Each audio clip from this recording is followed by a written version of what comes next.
La grâce et la paix nous sont données de la part de Dieu notre Père et par Jésus-Christ, notre Seigneur.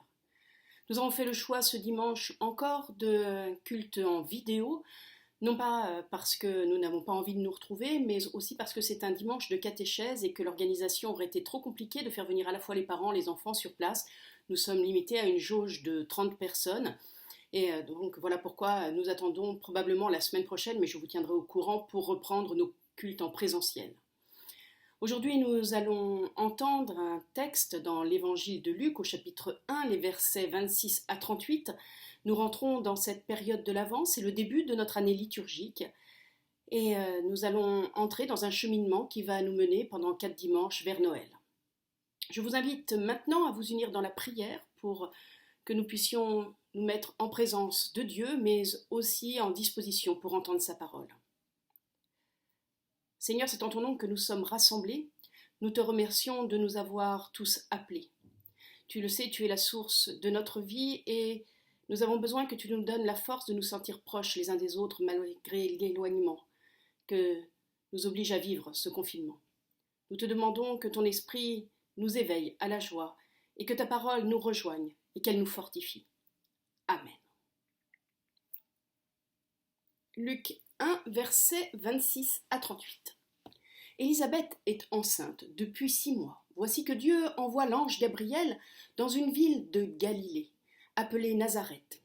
Il envoie chez une jeune fille, promise en mariage à un homme, appelé Joseph. Joseph a pour ancêtre le roi David, et le nom de la jeune fille est Marie. L'ange entre chez elle et lui dit « Réjouis-toi, le Seigneur Dieu t'a montré son amour d'une manière particulière. Il est avec toi. » En entendant cela, Marie est très émue. Elle se demande « Que veut dire cette façon de saluer ?» L'ange lui dit « N'aie pas peur, Marie. Oui, Dieu t'a montré son amour d'une manière particulière. Tu vas attendre un enfant, tu mettras au monde un fils et tu l'appelleras Jésus. Personne ne sera aussi important que lui, on l'appellera fils du Très-Haut. Le Seigneur Dieu lui donnera le royaume de David, son ancêtre. Il sera le roi du peuple d'Israël pour toujours, et son pouvoir ne finira jamais. Marie dit à l'ange, « Comment cela va-t-il arriver? En effet, je ne vis pas avec un homme. » L'ange lui répond, « L'Esprit Saint viendra sur toi et la puissance du Très-Haut te couvrira comme l'ombre. C'est pourquoi l'enfant qui va naître sera saint et on l'appellera fils de Dieu. Écoute, Élisabeth, qui est de ta famille, elle aussi est enceinte et elle aura un fils. Pourtant, elle est vieille. On disait qu'elle ne pouvait pas avoir d'enfant et maintenant elle est enceinte depuis 6 mois. Non, rien n'est impossible pour Dieu. Marie répond, « Je suis la servante du Seigneur, que Dieu fasse pour moi ce que tu as dit. » Alors, l'ange la quitta. Seigneur, ta parole est une lampe à nos pieds, une lumière sur nos sentiers. Ta parole est la vérité, sanctifie-nous par ta vérité. Amen.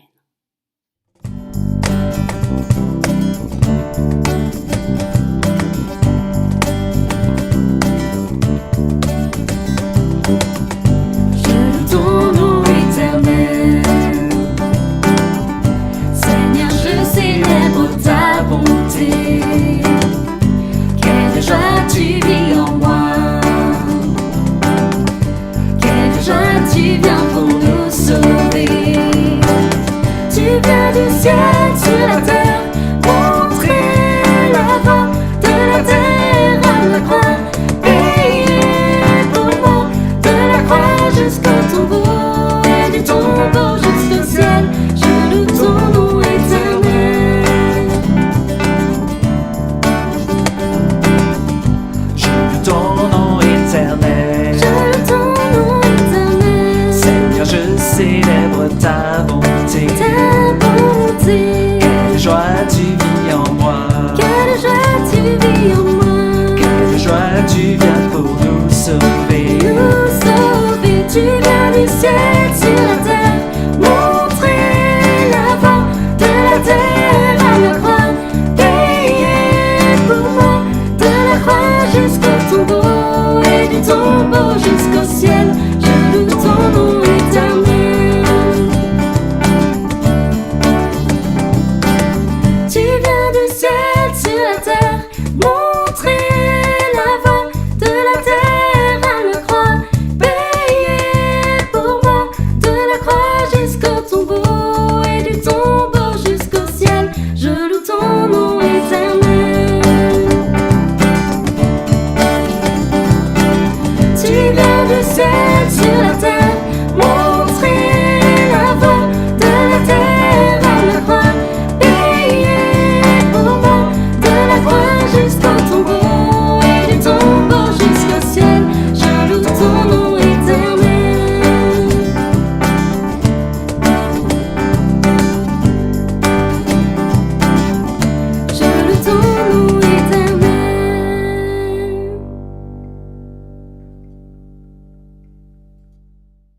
Chers frères et sœurs, Nazareth est un petit village perdu dans la campagne, aux maisons qui sont adossées au rocher de la colline, et ceux qui ont fait le voyage en Israël s'en souviennent. Et c'est dans ce paysage qu'un ange vient visiter une toute jeune fille, appelée Marie. On ne sait rien d'elle, ou presque. Sa silhouette est à peine esquissée que l'ange vient cueillir chez elle cette jeune femme, plein milieu de la banalité de son quotidien. Marie est dans le temps des promesses. Elle est fiancée. Elle est fiancée à Jésus, fiançailles qui à cette époque ont déjà une valeur de mariage. L'ange, c'est Gabriel. Il lui parle, il lui dit « Réjouis-toi, le Seigneur t'a accordé une grande faveur, il est avec toi. » Alors Marie est troublée, elle est bouleversée. Elle n'a rien demandé, elle n'attend rien de particulier de Dieu. Elle est choisie avant même d'avoir choisi, elle, quoi que ce soit. Alors Gabriel la rassure, lui dit « N'aie pas peur, tu as la faveur de Dieu. » Il se répète parce que entre Marie et Dieu, il ne doit pas y avoir de place pour la crainte. C'est de la crainte, c'est que naît le doute, et entre eux, il n'y a là de place que pour la confiance. Et il lui livre cette énorme, cette incroyable nouvelle. Elle va mettre au monde un fils, et pas n'importe quel fils, le fils du Très-Haut, le roi d'Israël, celui que les prophètes ont annoncé. Alors, comment cela se fera-t-il, puisque je ne connais pas d'homme? C'est ce qu'elle demande à l'ange. Cela n'adviendra pas plus tard, mais déjà maintenant, se pose-t-elle comme question. Sa question tire le présent, elle tire évidemment vers le présent, une promesse que tous les verbes du texte annoncent, et l'ange annonce au futur. Ce qui est en train de germer en toi sera appelé Fils de Dieu, et la venue de Dieu faite d'ombre et de souffle est déjà maintenant à l'œuvre. Alors, Marie se laisse toucher par l'amour de Dieu. Aimer demande, on le sait, une grande confiance, ça demande le don de soi. Marie aime, elle acquiesce, même plus, elle espère le rôle que Dieu lui confie pour sa vie. Alors elle accepte de s'exposer à l'incompréhension de ceux qui l'entourent, et bien évidemment, on l'imagine, à la déception de son fiancé, qui pourrait en effet comprendre cet incompréhensible secret. Elle attend le Fils de Dieu. Et quand elle répond à l'ange, « Je suis la servante du Seigneur », elle ajoute, « J'ignore ce que tout cela signifie, mais j'ai confiance en Dieu, j'ai confiance en toi et je crois qu'il se produira quelque chose de bon. » Marie n'a pas, dès le début, on l'entend bien, une vision extrêmement claire de son avenir, ni même de son fils. Elle sera une mère, comme toutes les mères, dont Jésus devra en son temps se distancer, une mère qu'il faudra aussi consoler, comme toutes les mères, mais dans un monde nouveau qui advient parce qu'elle se laisse bousculer, elle, cette femme complètement humaine. Alors c'est bien difficile, dans ce récit de l'Annonciation, de savoir ce qui relève, vous l'aurez compris, véritablement de l'expérience de Marie. Faut-il alors ne voir ici qu'une mise en scène de la vie de Jésus, des débuts de sa vie? Alors je ne crois pas. Je suis touchée par ce qui arrive à Marie. Parce que j'y découvre, avant la mère qu'elle va devenir, une sœur. Une sœur pour m'apprendre la confiance, une sœur toute simple, une sœur réaliste qui ne se vante de rien, mais qui sait dépasser ses peurs et s'ouvrir à l'inconnu. Nous vivons en ce moment des temps qui sont marqués par la peur de l'avenir, la peur du Covid, la peur des autres, la peur de la violence, la peur de ce que nous ressentons aussi à l'intérieur de nous-mêmes. Et Marie, là, par sa position, vient rallumer nos vies à la confiance. Elle est celle qui ose se lancer, qui ose allier à la fois le fragile et à la fois le courage. Mais qu'est-ce que la confiance? Comme pour Marie, ma confiance se construit non à partir de moi-même, mais à partir de quelque chose qui m'a été donné et dont il ne tient alors qu'à moi de le laisser grandir. Elle se construit sur les premiers attachements du tout petit, dans ses sourires échangés entre le bébé et sa mère, dans la douceur des caresses, dans des bras qui l'entourent, dans tout ce qui fait comprendre qu'il est aimé tel qu'il est et qu'il peut apprivoiser la vie et le monde. Elle tient ensuite au cœur du regard bienveillant porté par les autres et sur les autres.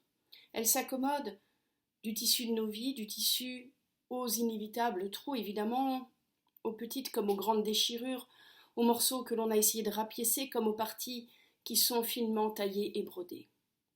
On le sait, peut-être par expérience, peut-être parce que nous l'avons vu, l'enfance idéale n'existe pas et nous portons tous en nous, souvent sans le savoir, un bout d'enfance mal comprise ou encore un bout d'enfance malmenée. Et cela ne peut pas être autrement. Il faut le souligner, la confiance n'a absolument rien de magique, elle n'est pas donnée à certains comme un supplément. Non, la confiance en soi, comme la confiance dans les autres et dans la vie, c'est une disposition que nous avons tous et toutes en chacun de nous et qui s'expérimente. On croit souvent qu'elle viendra quand on sera devenu quelqu'un, avec une belle maison, avec une belle voiture, avec de beaux enfants, avec de l'argent, ou quand on aura pu améliorer ce qui dérange en nous.